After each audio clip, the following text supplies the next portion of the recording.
नारायण नारायण। आज हम पढ़ रहे हैं प्रभु की निवास स्थली भक्तों का हृदय, जागत सोबत शरण तुम्हारी, बाय डॉक्टर श्री राम किंकर जी महाराज। श्री राम शरणम मम। तृतीय प्रवचन। महर्षि वाल्मीकि ने भगवान श्री राम से कहा कि यद्यपि आपका निवास तो सर्वत्र है, पर इतना होते हुए भी कुछ गुणों के अभाव में उसका अनुभव तथा लाभ जीवों को प्राप्त नहीं हो रहा है। क्योंकि जब तक व्यक्ति के जीवन में, उसके अंतःकरण में आपके प्रति शरणागति न हो, वह अनन्य भाव से आपका आश्रय ग्रहण न कर चुका हो, तब तक उस व्यक्ति के गुणों का क्या उपयोग माना जाए। इसीलिए मैं तो आपसे यही आग्रह करूंगा कि जो सबके प्रिय हों, सबका हित चाहते हों, बोलते समय जो यह सावधानी रखते हों कि उनकी वाणी के द्वारा प्रिय सत्य ही निकले। जिन भक्तों का हृदय इन विशेषताओं से युक्त है, आप उनके हृदय में निवास करें।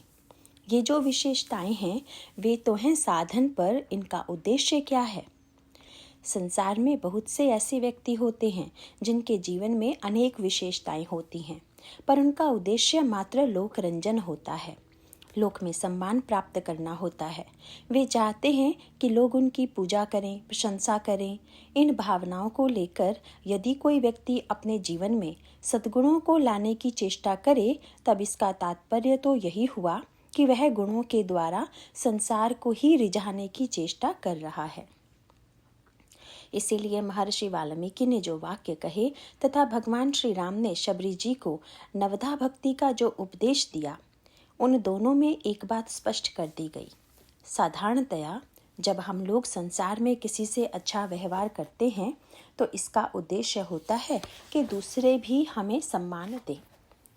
यदि उसमें थोड़ी भी त्रुटि होने लगती है, तो व्यक्ति का व्यवहार और व्यक्ति के सद्गुण स्थिर नहीं रह पाते।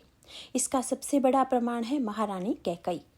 कैकई के चरित्र पर दृष्टि डालें तो यह दिखाई देगा कि उनके जीवन में न जाने कितने अच्छे गुण हैं। जब महाराज श्री दशरथ देवासुर संग्राम के लिए चलने लगे, तो वे भी साथ चलने का आग्रह कर साथ हो लेती हैं। इससे स्पष्ट होता है कि पति के प्रति उनके मन में कितनी निष्ठा है। आगे चलकर युद्ध स्थल में रथ के पहिया को गिरने से रोकने के लिए भी उन्होंने अपनी निष्ठा का ही परिचय दिया।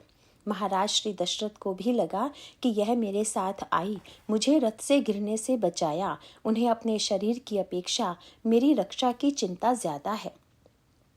इसीलिए इनमें मेरे प्रति अन्य महारानियों से अधिक अनुराग है। आगे चलकर महारानी कैकई को जब मंथरा ने आकर सूचना दी कि राम को युवराज पद दिया जाने वाला है, तो उसे सुनकर उनको अत्यंत प्रसन्नता हुई। वे प्रसन्नता से भरकर मंथरा से कहती हैं कि तुम इतना शुभ और मंगलमय समाचार सुनाया है, इसीलिए तुम जो पुरस्कार चाहोगी वही मैं दूंगी।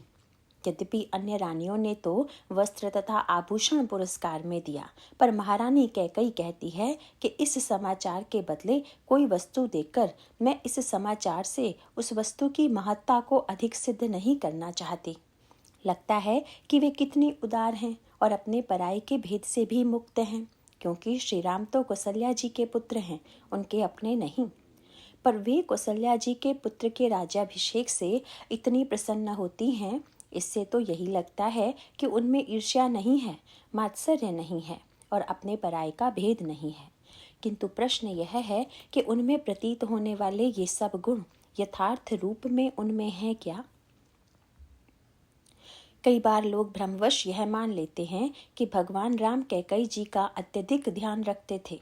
इसका तात्पर्य है कि महारानी कैकई अन्य सब रानियों में श्रेष्ठ हैं, किंतु भाई भगवान राम बहुत अधिक ध्यान रखते हैं, यह तो उनका सहज स्वभाव है। तथा दूसरा कारण इसे भिन्न है। भगवान राम के बारे में यह सूत्र दिया गया कि नीति प्रीति परमारथ तथा स्वार्थ। श्री राम के समान यथार्थ रूप में कोई नहीं जानता। नीति प्रीति परमारथ स्वार्थु, कौन राम सम जान जथारथु। वस्तुतः भगवान राम कैकई जी को इतना महत्व देते हैं, इसका तात्पर्य यही है कि वे व्यवहार का रहस्य जानते हैं। कहा जाता है कि कौशल्या जी ज्ञानमयी हैं, सुमित्रा जी भक्तिमयी हैं तथा कैकई जी क्रियामयी हैं। प्रभु को ज्ञात है कि क्रियापरायण व्यक्ति को सम्मान अत्यंत प्रिय होता है। वह चाहता है कि उसे महत्व दिया जाए। प्रभु यह मानते हैं कि अगर किसी व्यक्ति को सम्मान से सुख मिलता है तथा सम्मान से उसे अच्छा कार्य करने की प्रेरणा मिलती है, तो सम्मान देने में कृपणता क्यों होनी चाहिए। इसीलिए भगवान राम की जो उदारता है, उसे आप कैकेयी की महानता का प्रमाण पत्र मान लेने की भूल मत कर लीजिएगा। भगवान राम का प्रमाण पत्र उनके शील का परिचायक है। प्रमाण पत्र पाने वाले की विशेषता का परिचायक बिल्कुल नहीं है, क्योंकि वे श्री भरत को यह प्रमाण पत्र दे दें कि भरत सरिस प्रिय को जग माही, तो यह बात तो समझ में आती है। लेकिन समस्या तब आती है जब लंका युद्ध के बाद बंदरों का गुरु वशिष्ठ से परिचय कराते हुए यह कह देते हैं, ये सब सखा सुनहु मुनि मेरे, भय समर सागर कहाँ बेरे, मम हित लागी जन्म इह हारे, भरतहु ते मोहि अधिक प्यारे। सबसे प्रिय भरत हैं और बंदरों के लिए कहते हैं कि ये तो भरत से भी अधिक प्रिय हैं। अब इनके प्रमाण पत्र को क्या महत्व दिया जाए। आगे चलकर सुग्रीव कई महीनों तक भोगों में डूबे रहे। उन्हें श्री सीता जी का पता लगाने की भी याद नहीं आई, प्रभु से मिलने की भी याद नहीं आई। हनुमान जी ने जब याद दिलाई तो प्रभु के पास जाकर कहने लगे अपनी सफाई देने। अब भगवान राम ने उनको हृदय से लगाकर कहा, अरे तुम प्रिय मोहि भरत जिमि भाई, तुम तो मुझे बिल्कुल भरत के समान प्रिय लगते हो। तो भाई ऐसी दृष्टि तो प्रभु के पास ही हो सकती है कि जिसमें श्री भरत और सुग्रीव बराबर लगे, या बंदर श्री भरत से भी श्रेष्ठ लगे।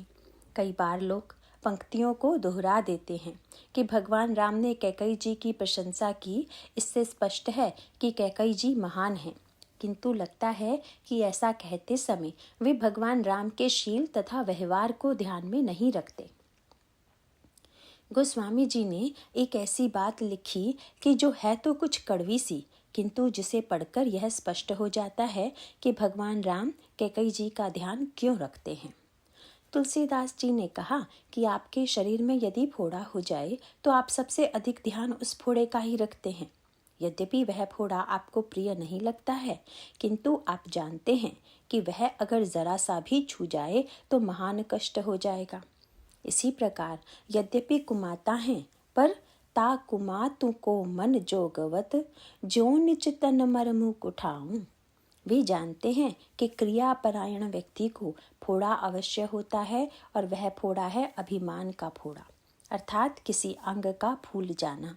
किंतु किसी अंग के फूल जाने से आप प्रसन्न नहीं हो जाते कि चलो अच्छा हुआ यह फूल गया, अब हम मोटे हो गए, किंतु उल्टे चिंता हो जाती है।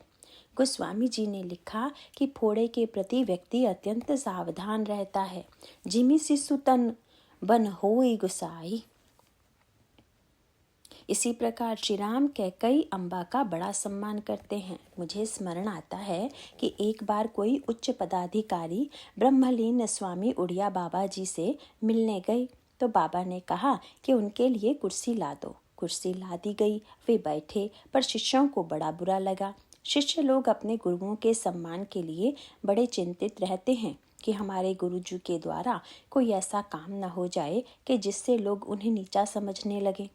जब वे सज्जन चले गए तो एक शिष्य ने उल्हाना देते हुए कहा, महाराज, जिन्हें संसार में किसी से कुछ पाने का प्रयोजन है, अगर वे ऐसा व्यवहार करें तब तो समझ में आता है, पर आप जैसे सिद्ध संत जिनके जीवन में कोई अपेक्षा ही नहीं है, वे किसी व्यक्ति को इतना महत्व क्यों देते हैं।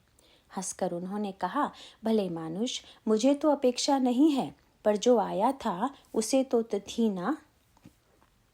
उन्होंने कहा कि अगर वे सम्मान की इच्छा रखते हैं और उस सम्मान को प्राप्त कर उन्हें अच्छा कार्य करने का उत्साह होता है, तो सम्मान देने में क्या बुराई है।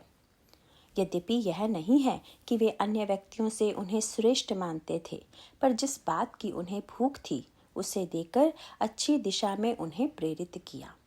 यह संत की दृष्टि है। कैकेयी जी का स्वभाव क्रियापरायण व्यक्ति का स्वभाव है, इसीलिए उनके सारे सद्गुण समय आने पर खरे सिद्ध नहीं हुए। तो परीक्षा हुई तो सिद्ध हो गया कि कैकेयी जी के विषय में जो धारणा थी वह कितनी झूठी थी। मंथरा से श्री राम के युवराज पद पर अभिषिक्त होने का समाचार मिलने पर उन्होंने कहा कि मंथरा, तुम जो मांगोगी वह मिलेगा। पर जब मंथरा ने आंसू बहाना प्रारंभ कर दिया तो कैकेयी जी ने यही कहा कि मंथरा, तू तो घर में फूट डालने वाली है, और अगर कभी तुमने इस तरह झगड़ा लगाने वाली बात की तो मैं तुम्हारी जीभ कड़वा लूंगी। पुनि अस कबहु कहे सि घर फोरी, तो गही जीभ कड़ावहु तोरी। पर मंथरा डरी नहीं, क्योंकि वह जानती है कि इनके ऊंचे महत्व की नींव किस आधार पर टिकी है। मकान यदि ऊंचा होगा तो नींव भी गहरी बनाई जाएगी। यद्यपि भवन तो दिखाई देगा, किंतु नींव में जो वस्तु भरी जाएगी वह नहीं दिखाई देगी।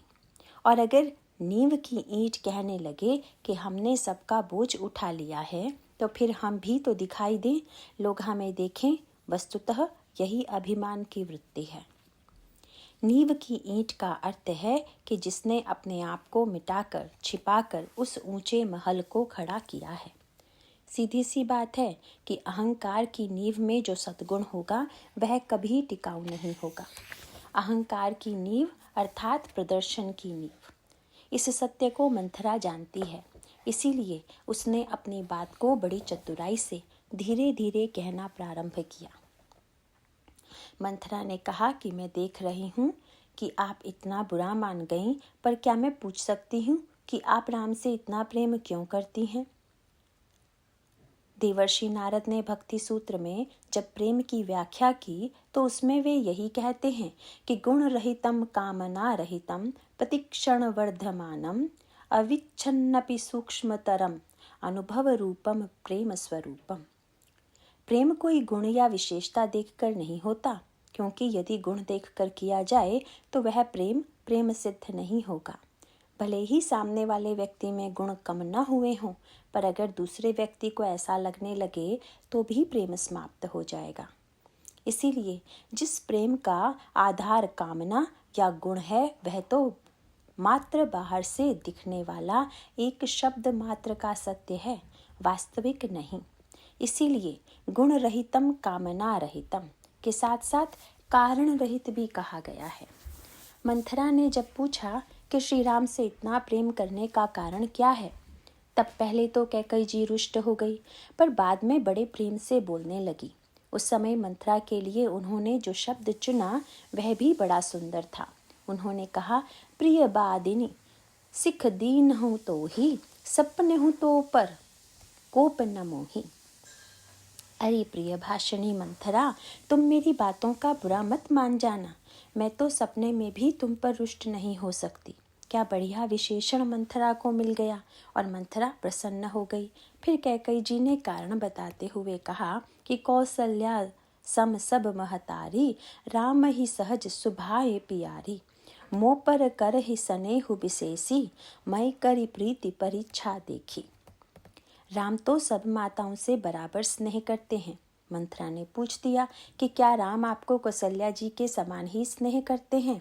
उन्होंने कहा, नहीं मंथरा, राम अन्य माताओं को तो कौशल्या जी की तरह चाहते हैं, पर मोह पर करहि स्नेहु विशेषी, मुझसे तो उनकी अपेक्षा भी अधिक स्नेह करते हैं। और सत्य बात यही है कि क्रिया में आसक्त जो व्यक्ति है उसकी मांग भी यही है कि भले ही सबको महत्व दीजिए, पर मुझे सबसे ज्यादा दीजिए। मंथरा बहुत प्रसन्न हुई। फिर पूछ दिया, आपको कैसे पता चला कि आपको ज्यादा प्रेम करते हैं?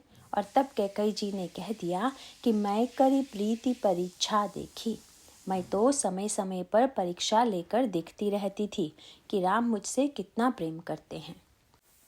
बस यह समझ लीजिए कि मंथरा को तो सूत्र मिल गया। उसने सोचा कि परीक्षा व्यक्ति तब लेता है जब मन में कोई संदेह हो, और मंथरा ने तुरंत कहा कि विद्यार्थी की परीक्षा हर वर्ष लेते रहना चाहिए। पर लगता है कि पिछले कुछ दिनों से आप भूल गई हैं।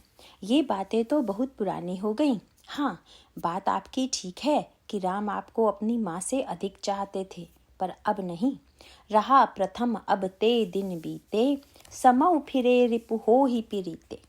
समय बदल जाने से व्यक्ति का मन भी बदल जाता है। अब राम बदल गए हैं। अब वे अपनी माँ कौशल्या से अधिक प्रेम करते हैं।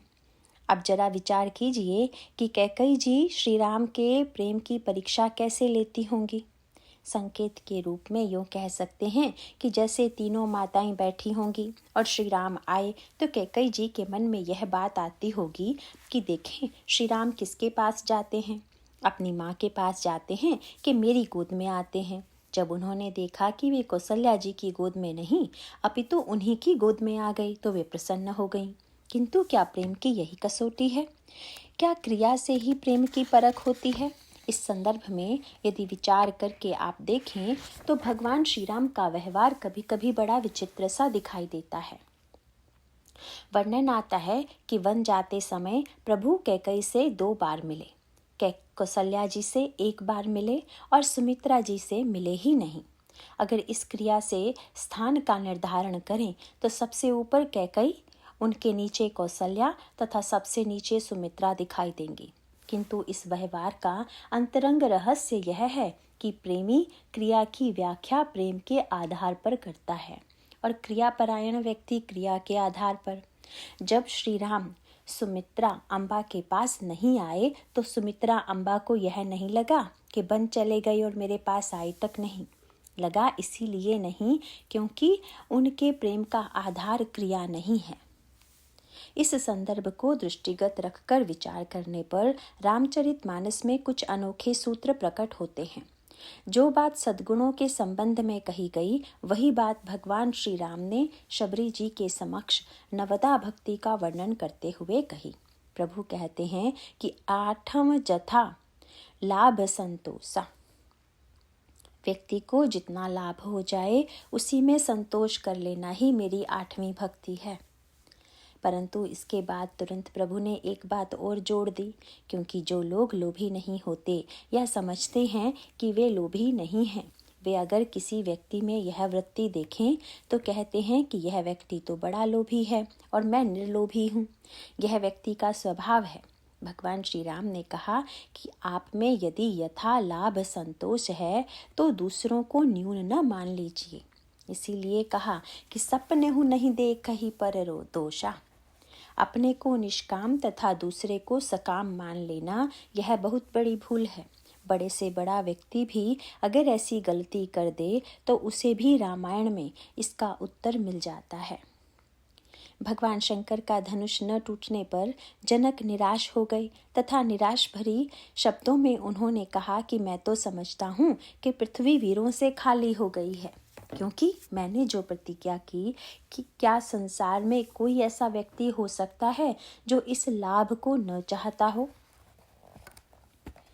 उनका शब्द यही है, कुंवरी मनोहर विजय बड़ी कीरति अति कमनीय, पावनिहार बिरंच जनु रचेउ न धनु दमनीय, कहु काहि बहु लाभ न भावा।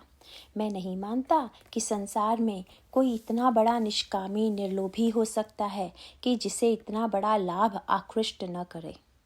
इससे सिद्ध हो गया कि कोई वीर नहीं है, इसीलिए आप लोग अपने अपने घरों को लौट जाएं। किंतु राजर्षि जनक के शब्द सुनकर लक्ष्मण जी खड़े हो गए और जनक जी को फटकारते हुए कहा कि क्या केवल आप ही विरागी हैं? क्या निष्कामता का सारा ठेका आपने ही ले लिया है? क्या आपको छोड़कर कोई और निष्काम नहीं हो सकता? वे कहते हैं, सुनहु भानुकुल पंकज भानु, कहूँ सुभाव न कछु अभिमानु, जो तुम्हारी अनुशासन पावऊं, कंदुक इव ब्रह्मांड उठावऊं, काचे घट जिमि डारऊं फोरी, सकऊं मेरु मूलक जिमि तोरी, तव प्रताप महिमा भगवाना, को बापुरो पिनाक पुराना, नाथ जानि अस आयसु होवु, कौतुक करऊं बिलोकऊं सोवु, कमल नाल जिमि चाप चढ़ावऊं, जो जन सत प्रमाण लई धावऊं, तोरऊं छत्रक दंड जिमि तव प्रताप बलनाथ, जौ न करऊं प्रभुपद सपथ, कर न धरऊं धनुमात। परंतु प्रश्न यह है कि इस फटकार की आवश्यकता के मूल में कारण क्या था?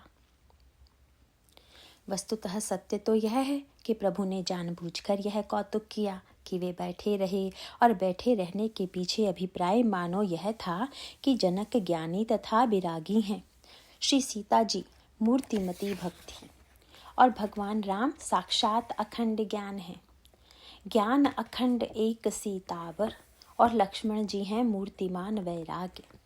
जनक जी के जीवन में सात्विक ज्ञान तथा वैराग्य का सात्विक अभिमान है, पर जब तक यह सात्विक अभिमान भी न चला जाए तब तक भक्ति का भगवान से मिलन नहीं होता। लक्ष्मण जी ने देखा कि ज्ञानी तथा निष्काम समझे जाने वाले जनक अपने सात्विक अभिमान से मुक्त नहीं हो पा रहे हैं, तो लक्ष्मण जी ने कहा कि धनुष को मैं तोड़ सकता हूँ। बाद में किसी ने लक्ष्मण जी से पूछा कि महाराज, धनुष तोड़ने की घोषणा तो आपने इतने विस्तार से की, पर तोड़ा क्यों नहीं? तो लक्ष्मण जी ने हंसकर कहा कि मेरा उद्देश्य तो जनक का भ्रम तोड़ना था, धनुष नहीं, और वह भ्रम मैंने तोड़ दिया। वस्तुतः लक्ष्मण जी जानते हैं कि धनुष टूटे या ना टूटे, प्रभु और श्री किशोरी जी तो अभिन्न हैं। भक्ति शास्त्र का यह सूत्र बड़े महत्व का है कि रजोगुणी तथा तमोगुणी अभिमान की बात तो जाने दीजिए, अगर कहीं सात्विक अभिमान भी बचा हुआ है, अपने में विशेषता तथा दूसरों में कमी दिखाई दे रही है, तो उसके जीवन में अभी भक्ति की परिपूर्णता नहीं आई है। लक्ष्मण जी के बोलने से जनक जी को इस सत्य का बोध हो जाता है। लखन सकोप बचन जे बोले, डगमगानी मही दिग्गज डोले। किंतु प्रभु ने क्या किया? तो लिखा हुआ है कि सयन ही रघुपति लखन निवारे। धीरे से भगवान राम ने संकेत दिया कि तुम्हारी भूमिका पूरी हो गई, अब गुरुदेव जैसा संकेत करेंगे वैसा ही होगा। रामायण का श्रेष्ठतम सूत्र यह है कि गुण के साथ सबसे बड़ी समस्या है गुणाभिमान की। धनुष टूटने से पहले कई वस्तुएं टूटी और तब अंत में धनुष टूटा। इसका अभिप्राय है कि किसी व्यक्ति को अभिमान चाहे धन का हो, पद का हो या विद्या का हो, इस बात को तो जाने दें, पर यदि व्यक्ति को ज्ञान और वैराग्य का भी सात्विक अभिमान है तो उसे भी विनष्ट ही होना चाहिए। इसीलिए भगवान राम शबरी जी के समक्ष जब नवधा भक्ति की व्याख्या करते हैं तो कह देते हैं कि आप यह न मानिए कि आप तो निर्लोभ हैं, पर संसार के अन्य व्यक्ति लोभी तथा स्वार्थी हैं। नवधा भक्ति में तो और भी बढ़िया बात है।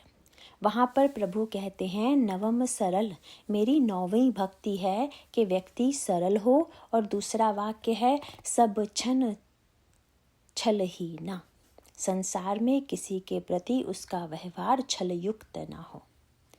अगर विचार करके देखें तो अंतिम वाक्य बड़े महत्व का है, क्योंकि जब हम किसी से अच्छा व्यवहार करते समय उससे बदले में भी अच्छे व्यवहार की आशा रखते हैं, तो आशा टूटते ही उसके प्रति हमारा विचार बदल जाता है, जैसा कि कैकई तथा मंथरा के प्रसंग में हुआ। मंथरा ने कह दिया, अब तो राम पूरी तरह बदल गए हैं, वे राजा बनने वाले हैं, लक्ष्मण को युवराज पद मिलने वाला है, भरत को कारागार में डाल दिया जाएगा और आपको सौत की सेवा करनी पड़ेगी। बस कैकई जी परिवर्तित हो गई, क्योंकि मूल में यह इच्छा थी कि राम अगर मुझे अपनी माता से अधिक प्रेम करते हैं तो बदले में मैं भी उनसे अच्छा व्यवहार करूंगी, पर अगर राम अपनी माता को अधिक चाहने लगे हैं तो मैं भी अपनी बेटे को अधिक चाहूंगी। यही है व्यवहार शास्त्र का सिद्धांत, जो क्रियापरायण व्यक्ति के जीवन में दिखाई पड़ता है। कैकई जी ने जब महाराज श्री दशरथ से वरदान मांगा तो भी महाराज श्री दशरथ के मन में एक भ्रम बना हुआ था कि भले ही राम के बारे में महाराज के मन में कुछ भिन्न बात आ गई हो, पर मेरे प्रति तो इनका प्रेम बना हुआ है, क्योंकि रथ से गिरकर मेरा शरीर घायल ना हो जाए, इसलिए उंगली लगाकर इन्होंने मुझे बचा लिया था। तो अगर मैं इनको एक बार याद दिला दूं कि राम के बन जाने से क्या होगा, तो मेरे प्रेम के कारण वे बदल जाएंगी। महाराज श्री दशरथ ने कहा कि आप जैसा कह रही हैं उसमें भरत को तो राज्य देने में मुझे आपत्ति नहीं है, लेकिन आप जानती हैं कि राम वन जाएंगे तो क्या होगा, मेरा प्राण चला जाएगा। महाराज श्री को विश्वास था कि राम के प्रति संदेह हो पर मुझसे तो प्रेम होगा ही। जब मेरे प्राण जाने की बात आएगी तो तुरंत कहेंगी कि महाराज भला मैं आपके प्राण जाने दूंगी। पर आपने ध्यान दिया, इन 2 उंगलियों ने ही महाराज श्री दशरथ के प्राण ले लिए। जिन 2 उंगलियों ने शरीर को घायल होने से बचाया, उन्हीं के बदले में 2 वरदान मिले और वरदानों का अंतिम परिणाम यह हुआ कि महाराज श्री को शरीर छोड़ना पड़ा। महाराज श्री दशरथ ने जब कहा कि महारानी, तुम तो कहती थी कि राम साधु हैं तथा तुम्हें कौशल्या की अपेक्षा भी अधिक प्रेम करते हैं, तो कैकेयी जी ने जिस भाषा में उत्तर दिया उसमें मंथरा का पूरा प्रभाव दिखाई पड़ता है। वे कहती हैं कि राम साधु तुम साधु सयाने, राम मातु भली सब पहचाने। राम साधु हैं, आप भी साधु हैं और कौशल्या का तो कहना ही क्या है। इसीलिए तो मैंने निर्णय किया है कि जस कौशलाम मोर भलता का, तस फल उन्हहि देव करी साका। कौशल्या ने जैसा मेरा भला चाहा है, मैं उसका सवाया करके उन्हें दूंगी। यद्यपि न तो भगवान राम सिंहासन पर बैठने वाले हैं, न भरत को कारागार मिलने वाला है और न ही कैकेयी जी को सौत की सेवा करनी है। केवल कल्पना से ही इतना क्रोध आ गया और इतने बड़े परिवर्तन का सीधा सा अभिप्राय है कि उनके अहम पर चोट लग गई। महाराज श्री दशरथ के कहने पर कि मेरा प्राण चला जाएगा, वे कैकेयी जिनके बारे में लगता था कि महाराज से कितना अधिक प्रेम करती हैं, अब जिस भाषा का प्रयोग करती हैं वह कितना निष्ठुर है। उन्होंने कहा, महाराज 2 में से एक की मृत्यु अवश्यंभावी है। अगर राम बन जाएंगे तो आप जैसा कह रहे हैं आपकी मृत्यु हो जाएगी, और अगर नहीं जाएंगे तो मेरी मृत्यु हो जाएगी। तो प्रश्न किया जा सकता है कि कैकेयी किसकी मृत्यु चाहती हैं।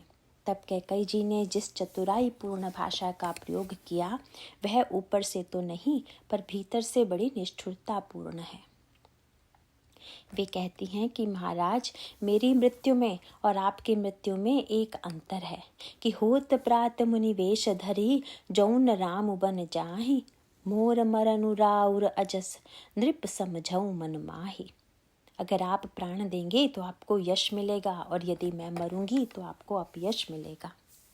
संकेत यह था कि महाराज, मैं नहीं चाहती कि आपको अपयश मिले, आपको तो यश ही मिलना चाहिए। शरीर को तो जाना ही जाना है, एक ना एक दिन नष्ट होने ही वाला है, किंतु यश को नष्ट नहीं होने देना चाहिए। कोई भी बढ़िया से बढ़िया बात हो, पर अगर गलत समय में गलत व्यक्ति के द्वारा कही जाए तो वह अनर्थकारी हो जाएगी। आप किसी डॉक्टर के पास दवा लेने के लिए जाएं और डॉक्टर कहने लगे कि शरीर तो नाशवान है, मृत्यु अवश्यंभावी है, अतः दवा आदि लेकर क्या करोगे? तो क्या आप प्रसन्न होंगे कि बड़े वेदांती महापुरुष से सत्संग हो रहा है?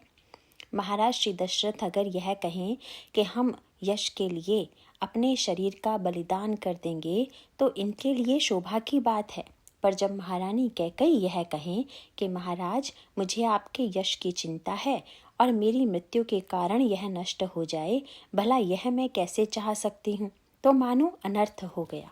इसका अर्थ है कि अहम के आधार पर टिका हुआ जो सद्गुण है वह स्थितियों में थोड़ा सा भी अंतर आ जाने पर बदल जाता है। भगवान राम अपनी नवधा भक्ति का वर्णन करते हुए अंत में कहते हैं कि नवम सरल सब छन छलहीना। सबसे छलहीन व्यवहार करे यह तो ठीक है, पर मम भरोस आशा केवल मुझसे करे, यह महामंत्र है। संसार में अच्छा व्यवहार करते समय यदि हम बदले की आशा रखेंगे तो जैसे जैसे संसार बदलेगा वैसे वैसे हम भी बदलेंगे। इसलिए हम जो भी व्यवहार करें उसका लक्ष्य भगवान को प्रसन्न करना होना चाहिए। भगवान के नाते से जब हम प्रेम तथा व्यवहार करेंगे तभी सच्चे अर्थों में सद्गुणों की धन्यता होगी। जब हम ईश्वर को छोड़कर किसी अन्य से आशा करेंगे तो कभी हर्ष होगा तथा कभी विषाद होगा। यही बात गोस्वामी जी ने ताड़का वध के प्रसंग में कही है। साथ साथ उन्होंने विनय पत्रिका एवं दोहावली में भी बार बार एक सूत्र दिया है गोस्वामी जी विनय पत्रिका में कहते हैं कि यह बिनती रघुवीर गुसाई, और आस विश्वास भरोसों हरहु जीव जड़ताई। जीव की 3 जड़ताएं हैं, आशा, भरोसा तथा विश्वास।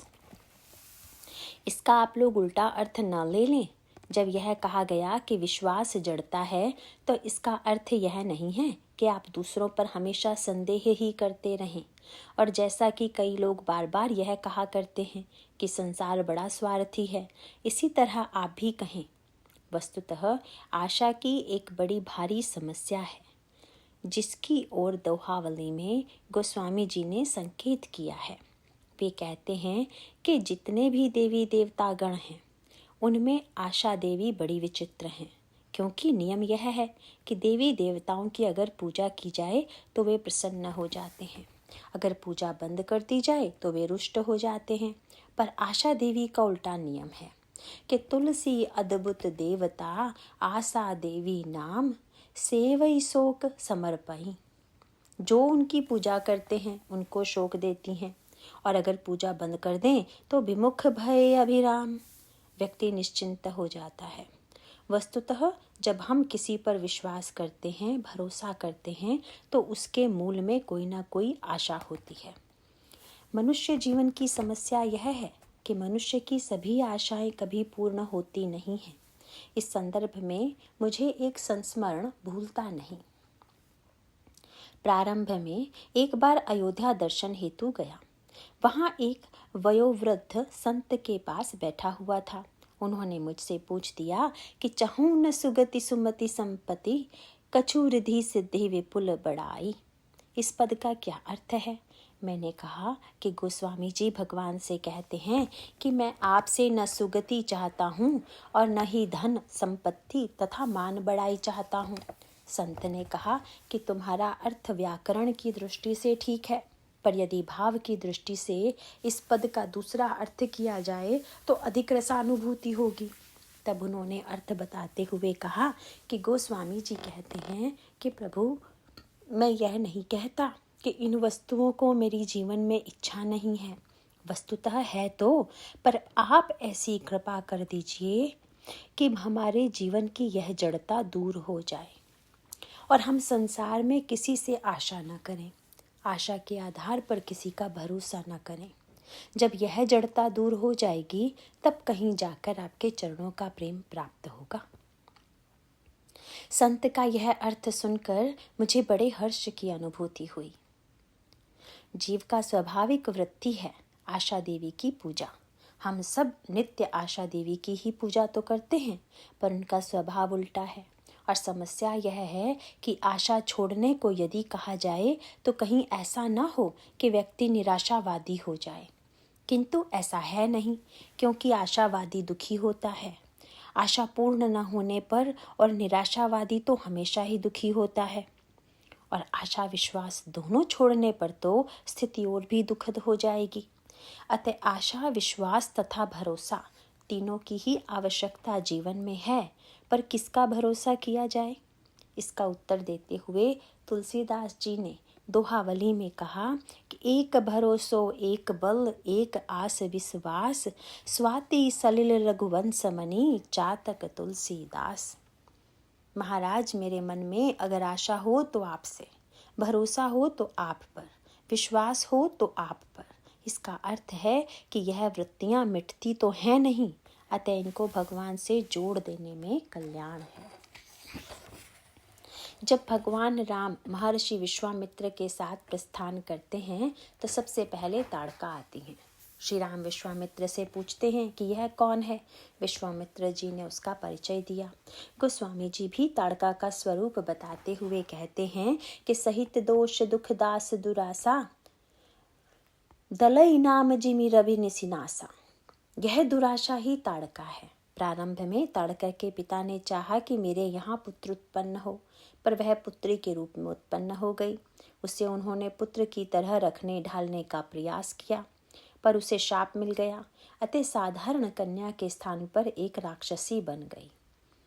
यही सत्य हमारे जीवन का भी है। इसमें कब आशा दुराशा बन जाएगी, दुराशा कब राक्षसी बन जाएगी, इसका पता नहीं चलता। यह ताड़का महर्षि विश्वामित्र तथा श्री राम और लक्ष्मण को खाने को दौड़ी।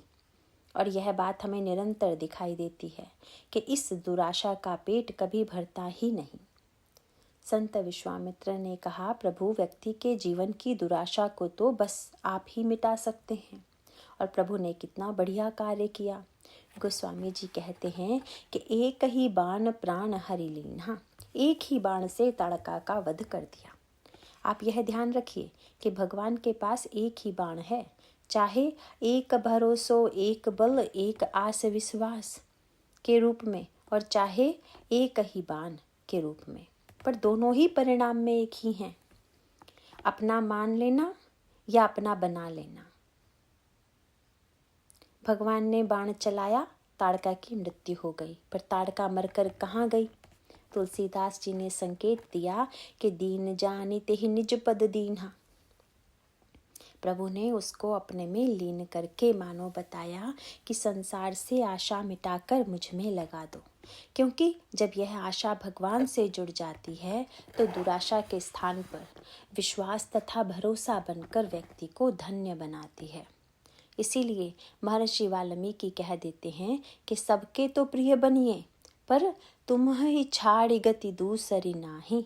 आपको छोड़कर दूसरी गति नहीं है, तथा जागत सोवत शरण तुम्हारी। जिसके जीवन में ऐसी स्थिति उत्पन्न हो गई है तो राम बसहु तिन कई मन माही। सूत्र इतना है कि बुद्धि में तो हम भगवान को बसा लेते हैं, पर समस्या की जड़ तो मन है, क्योंकि सारी बुराइयां मन में ही बसी हुई हैं। इसीलिए भक्त कहते हैं कि किसी प्रकार से यदि भगवान आकर मन में निवास करने लगे तो सारी बुराइयां अपने आप चली जाएंगी। आज बस इतना ही। नारायण नारायण।